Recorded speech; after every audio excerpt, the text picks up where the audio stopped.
যদিও বলেছিলাম যে আমাদের এই ভিডিওতে আমরা Redis নিয়ে আলোচনা করব না। কারণ Redis টা অ্যাকচুয়ালি দেখেন আমরা যখন digging deeper পার্ট এ যাব মানে অ্যাডভান্স পার্ট এ যাব তখন আমরা ক্যাশিং নিয়ে আলোচনা করব। তখন আসলে Redis কিভাবে ডাটা রাখে আমরা শো করাবো। আর ইচ অ্যান্ড এভরিথিং আমরা আলোচনা করব। তো যেহেতু যদিও আমাদের এখানে ডাটাবেস সেকশনে Redis দিয়ে দিয়েছে সো এজন্য আমি একটা ছোট্ট ভিডিও বানাবো যেখানে বলব Redis কি বা Redis টা কিভাবে ইউজ করা হয়, আমরা কোথায় ইউজ করব। আমি নরমালি যখন আমাদের ফাইল স্ট্রাকচার নিয়ে আলোচনা করেছিলাম, ক্যাশিং নিয়ে আলোচনা করেছিলাম তখন কিন্তু আপনার ওখানে Redis নিয়ে একটু আলোচনা করেছিলাম। আমাদের ড্রাইভারে আমরা কি সাপোর্ট করে ক্যাশিং এর জন্য সেটা বলেছিলাম। তো চলুন শুরু করা যাক আমাদের Redis নিয়ে এই পার্টে। তো আমরা এখানে দেখবো না, আমি নরমালি একটা স্লাইড বানিয়েছি আপনাদের জন্য, সেই স্লাইডটা পড়ে পড়ে জাস্ট আপনাদের সিম্পল আমাদের জিনিসটা বোঝানোর ট্রাই করি। সো আমরা এটা শুরু করি যাক। প্রথমত reddish in Laravel. So reddish আসলে কি করে বা রেডিসটা আসলে কি? তো রেডিসটাকে আমরা যদি রিমোট ডিকশনারি সার্ভার বলে থাকি। সো এটা হলো কি, এটা হলো একটা ইন মেমোরি কি ভ্যালু ডাটা স্টোর, যেখানে আমাদের কি হিসেবে আমরা আইডেন্টিফাই করি এবং ভ্যালু হিসেবে ডাটা রাখি। তো আমরা জন্য যদি কোনো ভ্যালুটাকে ধরতে চাই সেক্ষেত্রে আমরা ওই কি ধরে আমরা সেই ভ্যালুটাকে নিয়ে আসি। সো ইন মেমোরি কি ভ্যালু ডাটা স্টোর এবং ক্যাশিং সিস্টেম, লাইক ক্যাশ করে রাখি আমরা ডাটা ধরে রাখি, সেই ক্যাশিং সিস্টেম এটা অ্যাকচুয়ালি কী করে, এটা ডেটাটাকে দ্রুত কাজ করে, মানে আমাদেরকে দ্রুত হিসেবে দেয়। তাই আমরা ওয়েব অ্যাপ্লিকেশনে কী করি, আমাদের পারফরমেন্স বাড়াতে আমরা সেখানে এটা ব্যবহার করি। তার মানে হচ্ছে আমরা আমাদের ডেটাকে আমরা কি ভ্যালু হিসেবে আমাদের এই রেডিসের মধ্যে রাখি, পরবর্তীতে আমরা কি করি আমাদের ডাটাটাকে সেখান থেকে তুলে নিয়ে আসি। তাহলে আমাদের কি হয়, আমাদের ডাটা বেস থেকে ডাটা আনার জন্য আমাদের যে কোয়েরিটা সেটা আমাদের ডাটাবেজে হিট করে না, সেটা আমরা কি করি ওই ইউআরএল থেকে যখন যাই তখন আমরা দেখি আমাদের ক্যাশে এই ডাটাটা আছে কি না, যদি থাকে তাহলে ক্যাশ থেকে নিয়ে আসি। সেক্ষেত্রে ডাটাবেজে আর কোয়েরি চলে না, আমাদের ডাটাবেজে হিট করে না। সেক্ষেত্রে আমাদের র্যাম রোম এগুলো কম ইউজ হয় এবং আমাদের এডব্লিউ যদি ইউজ করি বা ক্লাউড ইউজ করি সেক্ষেত্রে বিলও কম আসে। তো এটা হচ্ছে অ্যাকচুয়ালি রেডিস। তো রেডিসের মধ্যে আপনি আমাদের যে ড্রাইভারগুলো আছে লারাবেলে সেটা আপনার ফাইল ইউজ করি, অ্যারে ইউজ করি, মিমক্যাস্ট ইউজ করি। ওকে, সো অক্টের একটা সার্ভিস আছে সেটাও ইউজ করি, এডব্লিউ ডাইনামোডিবি ইউজ করি আমরা অনেক সময়। সেটার ইউজ কেসটা একটু ডিফারেন্ট, বাট আমরা ইউজ করে থাকি। সো কেন রেডিস দরকার? প্রথমে ফার্স্ট ডেটা অ্যাক্সেস। তো যেহেতু সকল ডাটা আমার এখানে র্যামে থাকে, তাহলে এখানে কি করতে পারি, আমরা খুব ইজিলি আমরা ডাটাটা নিয়ে আসতে পারি এবং ওয়েবসাইটে শো করতে পারি। তো ক্যাশিং, সো এটা ফ্রিকুয়েন্টলি ইউজ ডেটা বা স্টেট করে ক্যাশ করে রাখা এবং পারফরমেন্সটা এখানে বৃদ্ধি করে, যেহেতু আমরা এখানে ফ্রিকুয়েন্টলি ইউজড হয় যেহেতু ক্যাশ থেকে। সেশন স্টোরেজ, তো লারাবেলের সেশন যেটা আছে সেটা ব্যাকএন্ড হিসেবেও আমরা রেডিস ব্যবহার করতে পারি, যদি সেশন রাখতে পারি। কুই সিস্টেম, লারাবেলে যে কুই জবগুলো আছে, লাইক আমরা ব্যাকএন্ড যে প্রসেস করি জবগুলোকে, সেগুলো কিন্তু আমরা স্টোর করি সেশনের ক্ষেত্রে, অনেক ইউজ করতে পারি বা রেডিস ইউজ করতে পারি। অনেক সময় ইউজ হয় রেডিসটা আপনার জব কুইটা স্টোর করার জন্য। পাব এবং সাব মেসেজিং, পাবলিশড এবং সাবস্ক্রাইব এটার ফুল ফর্ম আর কি, আমরা দেখবো একটু পরে। তো অ্যাপ্লিকেশনের ভিতরে আমরা রিয়েল টাইম মেসেজিংয়ের জন্য এটা ইউজ হয়, পাবলিশড এবং সাবস্ক্রাইবটা। আমরা রিয়েল টাইম যে মেসেজ করি মানে রিয়েল টাইম কার্যকলাপের জন্য আমরা এখানে এটা ইউজ করে থাকি, পাবলিশ এবং সাবস্ক্রাইবটা।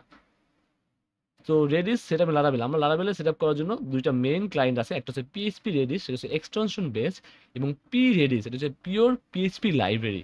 আমরা দুই ওয়েতে এটা মেনটেন করতে পারি, ইউজ করতে পারি। তো পিএইচপি রেডিসটা অ্যাকচুয়ালি কীভাবে কাজ করে এখানে, তো আপনি যখন হাই পারফরমেন্স দিবে পিএইচপি রেডিস, যেহেতু এটা আপনার এক্সটেনশন বেস, তো পিসিএল এটা আপনার ইনস্টল করে নিতে হবে। পিসিএল এক্সটেনশনটা আপনার কী করতে হবে, ইনস্টল করে নিতে হবে। তো আপনি যদি লারাবেল সেল ইউজ করেন তো বাই ডিফল্টভাবে আপনার পিএইচপি রেজিস্টার দিয়ে দেওয়া থাকে যদি আপনি লারাবেল সেল ইউজ করেন। যারা ডকার ইউজ করেন তারা তো অলরেডি জানেনই। আর পি রেজিস্টার কী হয়, যেহেতু পিএইচপির লাইব্রেরি, তার মানে আপনাকে অবশ্যই ইনস্টল করতে হলে কম্পোজার ইনস্টল করা লাগবে, স্বাভাবিক।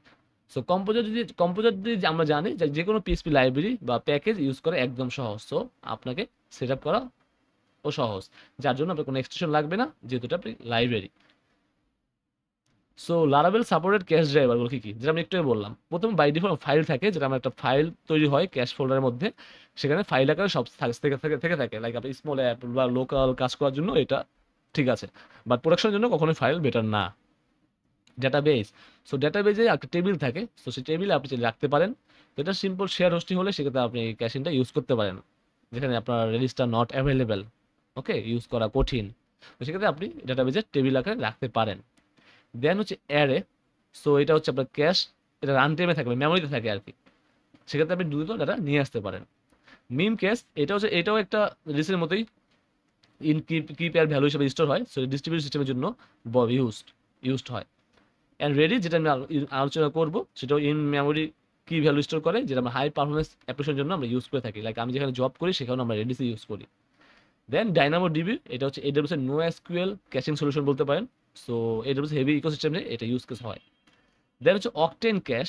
সো লারাভেলে যে অকটেন ব্যবহার করলে আমরা high speed memory cache use করি, সেক্ষেত্রে আমার লারাভেল কি করে, আমাদের যে অ্যাপ্লিকেশনটা দ্রুত সার্ভ করে। ওকে, সেক্ষেত্রে আমরা অনেক ফাস্ট আমাদের অ্যাপ্লিকেশন হয়ে যায়, সেক্ষেত্রে আমরা লারাভেলের অকটেন ইউজ করে থাকি। তো এটা আলট্রা ফাস্ট কাজ করার জন্য ইউজ করা হয়, যেটা রোড রানার বা সুলো ইউজ করে থাকে। সো ক্লাস্টার কি আমার যেটা লাগবে, সো রেডিসের ক্লাসটা হলো লাইক মাল্টিপল রেডিস নোড যেগুলো আছে এগুলো নিয়ে গঠিত একটা ডিস্ট্রিবিউটেড সিস্টেম, যা হরিজন্টাল স্কেবল এবং হাই অ্যাভেলেবিলিটি সাপোর্ট করে। তার মানে আপনি যখন বিগ অ্যাপ্লিকেশন ডেভেলপমেন্ট করবেন, আপনার যে অ্যাপ্লিকেশন বিগ হবে, তখন সেখানে একটা মাত্র রেডিস ইনস্ট্যান্স থাকবে না, আপনার একাধিক রেডিস নোটস থাকবে। তো এই সবগুলোকে নিয়ে অ্যাকচুয়ালি আমাদের যে ডিস্ট্রিবিউশন সিস্টেম, সেটাকে আমরা বলি রেডিস ক্লাস্টার। সেখানে একের অধিক রেডিস ইনস্ট্যান্স থাকবে। সো এটা হচ্ছে auto sharing data access note করে, দেন নো সিঙ্গেল পয়েন্ট অফ ফেলার। এবার আসি হচ্ছে প্রি রেডিস এবং পিএইচপি রেডিসের পার্থক্যটা কি অ্যাকচুয়ালি। প্রথমে যদি ল্যাঙ্গুয়েজ দেখি, সো এটা সি এক্সটেনশন, পিএইচপি রেডিসটা আগে বলেছে এক্সটেনশন, আর পি রেডিস পিওর একটা লাইব্রেরি পিএইচপি, সেটা দেখতে এবং ইনস্টল করা খুব সহজ। পারফরমেন্স পিএইচপি রেডিসটা ফাস্টার, বেটার মোর দেন প্রি রেডিস। এবং পিএইচপি রেডিসটা ইনস্টল করা একটু কঠিন, পিএইচপি ইনস্টল করতে হবে, দেন আর কনফিউশন আছে। সো আপনি এটা ইনস্টল করতে গেলে একটু দেখতে হবে, আপনাকে একটু শিখতে হবে। আর কম্পোজারের মাধ্যমে ইনস্টল করলে সবকিছু সহজ, জাস্ট আপনি কমান্ডের মাধ্যমে ইনস্টল করতে পারেন। সো পিএইচপি রেডিসটা অ্যাকচুয়ালি কি হয়, সো বিল্ডিং লারাভেল সাপোর্ট, আর পি রেডিসটা হচ্ছে সাপোর্ট বাই কনফিগ। এবার সেই ট্রানজেকশন কি, সো রেডিসে মাল্টিপল যে কমান্ডগুলো আমরা চালাই সেগুলো এক্সিকিউট করা যায় মাল্টি এবং এক্সিকিউট দিয়ে। তার মানে হচ্ছে আপনি এই রেডিসের মাল্টি মেথড এবং এক্সিকিউট মেথড মিডল ম্যান হিসেবে, মিডলে আপনি যে কমান্ডগুলো চালাতে চান একসাথে, সেই কমান্ডগুলো আমরা বলে দিতে থাকি। তো সেখানে দেখতে পাচ্ছি উদাহরণের মাধ্যমে জাস্ট রেডিস সেটের মাধ্যমে দুটো কমান্ডে বা দুটো ভ্যালু সেট করে দিচ্ছি। সেটা প্রথমে শুরু করছি মাল্টি এবং শেষ হচ্ছে এক্সিকিউট এর মধ্যে। সো পাইপলাইন কমান্ডস এটা ইম্পর্টেন্ট। তো মাল্টিপল রেডিস কমান্ড একসাথে পাঠানো হয় এবং একবারই রেসপন্স নেওয়া হয় এই পাইপলাইন কমান্ডস মাধ্যমে। যেটা উপকারিতা কি, সো এটা নেটওয়ার্ক লেটেন্সি কমে যায় এবং পারফরমেন্স বুস্ট হয়। এটা পরবর্তীতে আমরা যখন রেডিস নিয়ে আলোচনা করবো ডিগিং ডিপার, তখন এগুলো আরো ইন ডিটেলস আলোচনা করবো, আপনি সেখানে শিখে রাখেন। এবার আসি পাব এবং সাব, জাস্ট পাবলিশ এবং সাবস্ক্রাইব। রেডিসে রিয়েল টাইম মেসেজিং এর জন্যই আমরা এটা ইউজ করে থাকি। পাব মিন পাবলিশ, সাবস্ক্রাইব মিন সাব মিন সাবস্ক্রাইব। লাইক আপনার real time chat, live update, notification, feeds, এগুলোর জন্য আমরা অ্যাকচুয়ালি পাবসাব ইউজ করে থাকি। লাইক আপনার রেডিস পাবলিশ মধ্যে আপনার চ্যানেল নেমটা পাস করবেন এবং মেসেজটা পাস করবেন, কি মেসেজটা আপনি দিতে যাচ্ছেন। আর রেডিস সাবস্ক্রাইবের মধ্যে আপনি যে চ্যানেলটা পাঠাচ্ছেন সেই চ্যানেলটা দিবেন, নামটা দিবেন, এবং আপনি ফাংশনের মধ্যে সেই মেসেজটা আপনি ধরতে পারবেন। তো মোটামুটি এটাই ছিল আমাদের রেডিস নিয়ে ডাটাবেজের এই পার্ট। তো আমরা ইন ডিটেলস ডিগিং ডিপার যে পার্টটা আছে সেই পার্টে যখন যাবো তখন ইন ডিটেলস শিখবো। তো আশা করি আপনারা এটা সম্পর্কে একটা ভালো আইডিয়া পেয়েছেন এই পার্ট সম্পর্কে। ওকে, তাহলে দেখি নেক্সট টাইমে নেক্সট ভিডিওতে যেহেতু আমাদের বলতেছে যে তুমি এরপরে আলোচনা করো মঙ্গোডিবি, সো মঙ্গোডিবি নিয়ে আমরা একটু আলোচনা করতে পারি, লাইক মঙ্গোডিবি কেন, কি ইউজ কেসটা কি এবং কিভাবে ইনস্টল করতে পারি সেটা সম্পর্কে। দেন আমরা আমাদের ডাটাবেস পার্টটা শেষ করে দিব। So thanks for watching.